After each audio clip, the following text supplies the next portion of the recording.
जब कोई इंसान अपने लक्ष्य में नाकामयाब होता है तो आसपास के लोग कहते हैं कि तुम्हें अपनी अंतरात्मा की आवाज़ सुननी चाहिए थी, तुमने गलत राह पकड़ ली। अगर तुम अपनी अंतरात्मा की आवाज़ सुनते तो तुम अपने रास्ते से कभी नहीं भटकते। और ये बात हम में से लगभग हर एक इंसान ने अपने जीवन में एक ना एक बार तो ज़रूर सुनी होगी।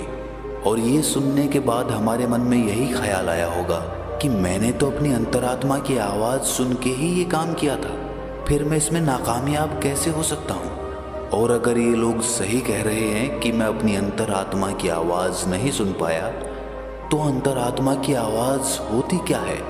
अंदर की आवाज़ कैसे सुने, कैसे पता करें कि जो आवाज़ हमारे अंदर से उठ रही है वो हमारी अंतरात्मा की ही है?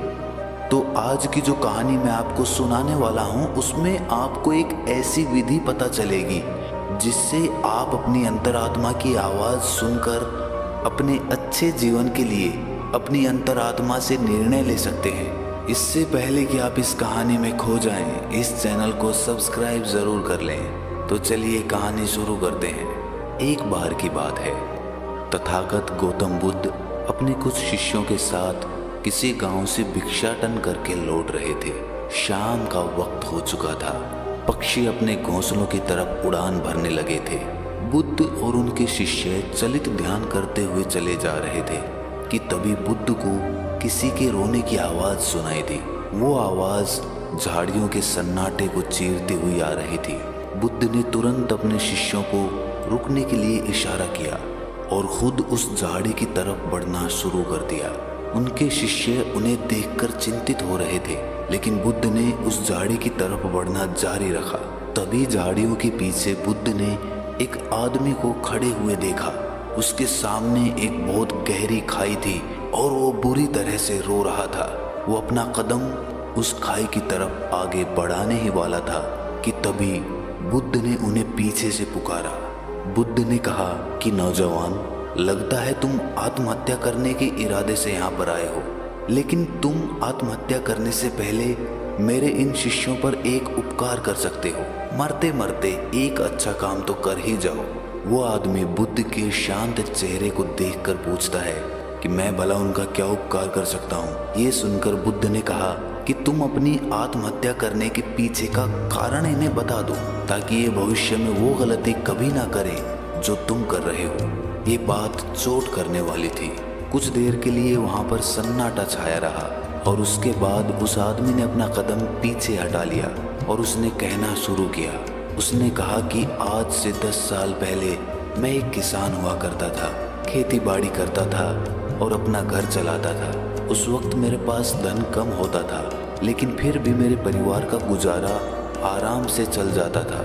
लेकिन मेरी पत्नी अक्सर मुझे ताने देते हुए कहती थी कि हमारे बच्चे बड़े हो रहे हैं, क्या इनके लिए तुम धन नहीं कमाओगे? जब तक हम दोनों जी रहे थे तब तक हमें कोई चिंता नहीं थी, हमारा काम इस खेती बाड़ी में चल जाता था। लेकिन अब जैसे जैसे ये बच्चे बड़े होंगे, इनकी पढ़ाई लिखाई का खर्चा हम कहाँ से उठाएंगे? तुम पैसे कमाने की कोई और व्यवस्था ढूंढो।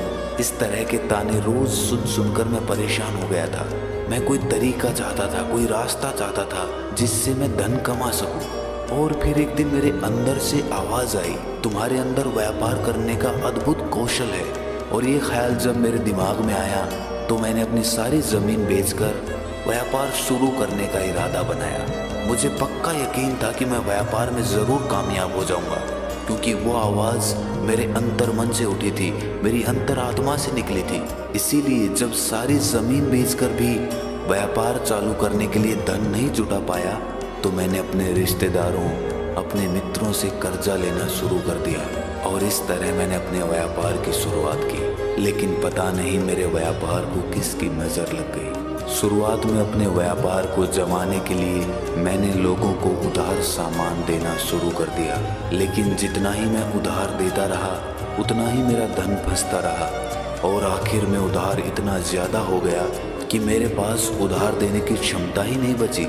और जब मैंने उन लोगों से अपना उधार वापस मांगा तो उन्होंने देने से मना कर दिया और मैंने जितना भी पैसा अपने रिश्तेदारों और अपने मित्रों से लिया था उन लोगों ने भी मुझ पर दबाव बनाना शुरू कर दिया। मेरे पास किसी को देने के लिए कोई पैसा नहीं था। जमीन थी वो पहले ही बिक चुकी थी। अब मैं करता तो क्या करता। फिर मेरी अंतरात्मा ने मुझे एक आवाज दी कि अब ये दुनिया तेरे लिए नहीं बची है प्यारे, तेरा वक्त यहाँ पर खत्म हो चुका है। तू जा जा, छोड़ दे ये दुनिया, जा आत्महत्या कर ले। और अपने अंदर की आवाज सुनकर मैं यहाँ पर आत्महत्या करने के लिए आया हूँ। ये बात बुद्ध और उनके शिष्य बड़े ध्यानपूर्वक सुन रहे थे। उसकी बात समाप्त होने के बाद बुद्ध ने उस आदमी से पूछा कि नौजवान, मुझे एक बात बताओ, जो आवाज तुमने व्यापार शुरू करने से पहले सुनी थी और जो अब आत्महत्या करने से पहले सुनी थी, वो क्या तुम्हारी अंतरात्मा की ही आवाज थी? ये बात तुम यकीन से कह सकते हो? ये सुनकर वो युवक कुछ सोचकर बोला कि हाँ बुद्ध, वो आवाज बहुत गहरे से आई थी। उस बात पर मेरा पूरा विश्वास था और वो बात मुझे पक्का यकीन है कि मेरी अंतरात्मा की ही थी। ये सुनकर बुद्ध उससे पूछते हैं कि अंतरात्मा की आवाज तो आत्मा से आनी चाहिए। क्या तुम्हें अपनी आत्मा का कोई पता ठिकाना मालूम है? तुम्हें पता है कि तुम्हारी आत्मा तुम्हारे शरीर के कौन से हिस्से में रहती है? ये सवाल सुनकर वो आदमी सकपका गया। उसने सोचा भी नहीं था कि कोई आदमी उससे इस प्रकार का प्रश्न पूछेगा। इसका बनावटी जवाब देते हुए उस आदमी ने कहा कि हाँ बुद्ध, आत्मा तो सभी में होती है और वो तो शरीर के अंदर रहती है, उसका कोई प्रमाण थोड़ी होता है। ये सुनकर बुद्ध कहते हैं कि जब आत्मा के होने का ही कोई प्रमाण नहीं है तो अंतरात्मा की आवाज होने का क्या प्रमाण है? और तुम अपनी अंतरात्मा की आवाज को लेकर इतना यकीन से कैसे सुन सकते हो? असल में जो आवाज तुमने तब सुनी थी और जो अब सुनी है, वो आवाज तुम्हारी अंतरात्मा की नहीं बल्कि तुम्हारे मन की आवाज थी। वो तुम्हारा मन का ही बुना हुआ एक जाल था जिसमें तुम फंस गए और अब निकलने का तुम्हें कोई रास्ता नहीं सूझ रहा था, तो तुम्हारे मन ने ही तुम्हें निर्देश दिया कि तुम आत्महत्या कर लो। ध्यान रखना, अंतरात्मा तुम्हें कभी भी हिंसा वाला रास्ता नहीं दिखाएगी। आत्मा तो शुद्ध होती है, निर्मल होती है, वो भला किसी को हिंसा के रास्ते पे कैसे भेज सकती है? और तुम आत्महत्या करने का फैसला लेके हिंसा का रास्ता अपना रहे हो। ये उत्तर सुनकर उस आदमी के मन को थोड़ी ठंडक मिली। वो बुद्ध से और बातें करने के लिए उत्सुक हो गया। इसके बाद उस आदमी ने पूछा कि हे महाशय, आप मुझे बहुत ज्ञानी मालूम होते हैं, क्या आप मुझे अपनी अंतरात्मा की आवाज सुनने का कोई मार्ग दिखा सकते हैं जिससे मैं अपने जीवन के अंधकार से बाहर आ सकूं? इसका जवाब देते हुए बुद्ध कहते हैं कि कोई दूसरा आदमी तुम्हें तुम्हारी अंतरात्मा की आवाज कैसे सुनवा सकता है? आत्मा तुम्हारी है तो अंतरात्मा की आवाज भी तुम्हें ही सुननी होगी। कोई दूसरा आदमी तुम्हें वो आवाज नहीं सुनवा सकता। अगर वो सुनवाएगा तो वो झूठ होगा, वो भ्रम होगा। अगर तुम सचमुच अपनी अंतरात्मा की आवाज सुनना चाहते हो तो तुम्हें सचेत होना पड़ेगा, तुम्हें जागना पड़ेगा, तुम्हें होश से भरना होगा। अभी तक तुमने सोए सोए ही अपना जीवन बिताया है, लेकिन अपनी अंतरात्मा की आवाज सुनने के लिए तुम्हें जागना होगा। अभी तो तुम्हें इन पक्षियों की चहचहाट भी नहीं सुनाई देती, किसी के हाथ का स्पर्श भी तुम्हें महसूस नहीं होता। अभी तुम संवेदना के स्तर पर भी बहुत नीचे हो। सबसे पहले तुम्हें अपनी संवेदनशीलता बढ़ानी होगी, तुम्हें होश से भरना होगा और इसके लिए तुम्हें वर्तमान में जीना होगा।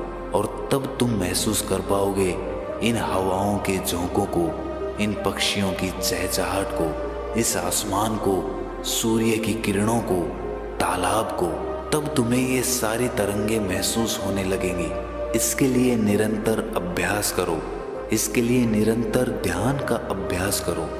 ध्यान का अभ्यास करने से मन निर्मल बनता है, मन शांत बनता है और मन जितना ही शांत होगा उतना ही संवेदनशील भी होगा। ये कहकर बुद्ध एक पत्थर उठाते हैं और पास के ही एक तालाब में फेंक देते हैं। पत्थर फेंकने के बाद बुद्ध उस आदमी से पूछते हैं कि अभी तुमने तालाब में क्या हलचल देखी? ये सुनकर वो आदमी कहता है कि मैंने देखा कि एक पत्थर तालाब में जाकर गिरा और उसमें डूब गया। ये सुनकर बुद्ध कहते हैं कि ये सारी चीजें तुमने ऊपर ऊपर से देखी हैं, पानी के नीचे क्या हो रहा है ये तुम्हें अभी नहीं मालूम। और जब तक इस पानी के ऊपर की काई नहीं हटेगी, जब तक तुम्हें मालूम भी नहीं होगा कि पानी के नीचे क्या चल रहा है। उसी प्रकार हमारे मन पे जो विचारों का जाल है, हमारे मस्तिष्क को जिन विचारों ने ढक रखा है, वो विचार हमें गहरे में कभी उतरने ही नहीं देते।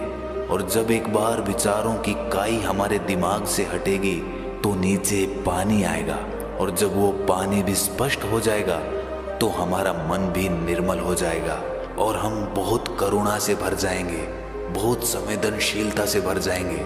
फिर हमें ये हवा के झोंके ही आनंद प्रदान करेंगे। ध्यान रखना, मन के विचार ध्यान से शांत हो जाएंगे। और मन को साफ करने के लिए दिव्य प्रेम का अभ्यास करो। जब दिव्य प्रेम तुम्हारे अंदर पनपने लगता है तो तुम्हारा जीवन ही अपने आप में ध्यान बन जाता है। ये सुनकर वो आदमी पूछता है कि हे बुद्ध, ये दिव्य प्रेम क्या होता है? ये तो आज से पहले मैंने कभी सुना भी नहीं।